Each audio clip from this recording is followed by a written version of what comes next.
পায়ে পায়ে 30তম বর্ষে পদার্পণ করলো রায়না বুটিক। এই বিশেষ বছরটিকে স্মরণীয় করে রাখতে বাংলা নববর্ষকে ঘিরে আয়োজন করা হয় এক জমজমাট বৈশাখী আড্ডার।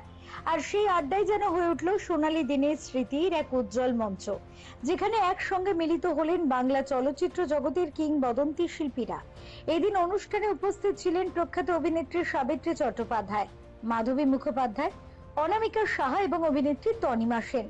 তাদের উপস্থিতিতে অনুষ্ঠান যেন অন্য মাত্রা পায়। পাশাপাশি ছিলেন রায়না বুটিকের কর্ণধার রুনা রায় নস্কর এবং ডিজে ম্যাক্সের কর্ণধার অরুণিমা দে। তিনি সম্পূর্ণ অনুষ্ঠানটি পরিচালনার দায়িত্বে ছিলেন। রায়না বুটিকে রুনা বলছি। আজকে 30th আমার বুটিকের জন্মদিন আর বৈশাখী আড্ডা, সেই উপলক্ষে আজকের আমি সেই ব্যাপারে সবাইকে বিভিন্ন মানুষদের সাবিত্রী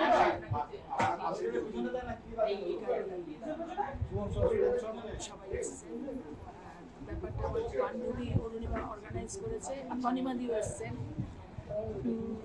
সেটা নিয়ে বৈশাখী আড্ডা গল্প মজা এসবের নিয়েই আজকের দিনটা কিভাবে কাটাবো, 30 years জার্নি নিয়ে আমাদের কিভাবে পথ চলা সেটা নিয়েই। মানে আই এম রিয়েলি এক্সাইটেড। আমার মনে হয় না টলিগঞ্জে এরকম প্রবাদ প্রতিম নায়িকা, মানে কিংবদন্তি নায়িকাদের নিয়ে এরকম বৈশাখ মাস উদযাপন, পয়লা বৈশাখী আড্ডা খুব কম হয়েছে বা হয়নি, আমি জানি না। This is the first time I think so.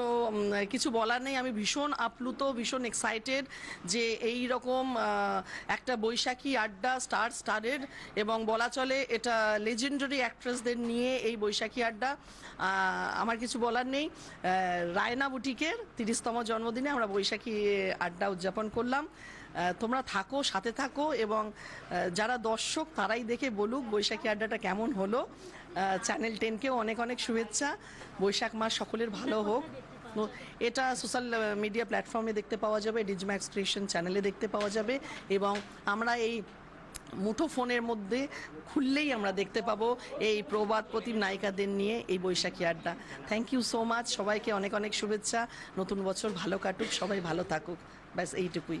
R film ইন্ডাস্ট্রিকে একটাই কথা বলার, যে রিসেন্টলি আমরা রাহুল অরুণোদয় ব্যানার্জিকে হারিয়েছি। এটা এতটাই কষ্টদায়ক, বেদনাদায়ক, মানে এর পরে যাতে এই রকমটা ফিল্ম ইন্ডাস্ট্রিতে না হয়, এটাই যাতে সবাই সেইভাবে সিকিওর করুক আমাদের অভিনেতা অভিনেত্রীদের। অনুষ্ঠানটা ভালো লাগলো, কিন্তু আমাকে অরুণিমা এইসব এত কথা কিছু বলেনি।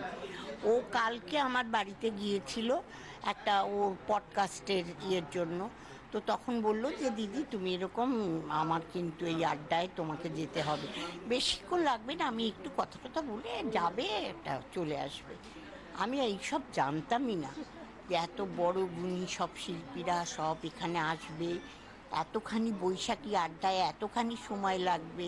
কারণ আমি সবাইকে বলেছি যে না 1-1.5 ঘন্টার ব্যাপার, যাবো আর চলে আসবো। কিন্তু অরুণিমা অসাধারণ, ওর তুলনা নেই।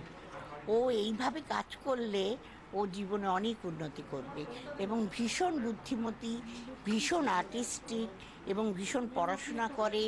সব ব্যাপারে ওর যে ক্ষমতা, আমি সত্যিই ওকে শ্রদ্ধা করে ফেলেছি, ভালোবেসে ফেলেছি।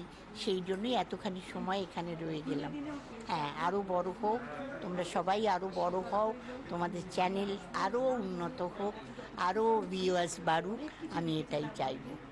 একটা অদ্ভুত অনুভূতি সত্যিই হচ্ছে, আমি ভাবতে পারিনি যে এরকম একটা জায়গায় এসে পৌঁছবো।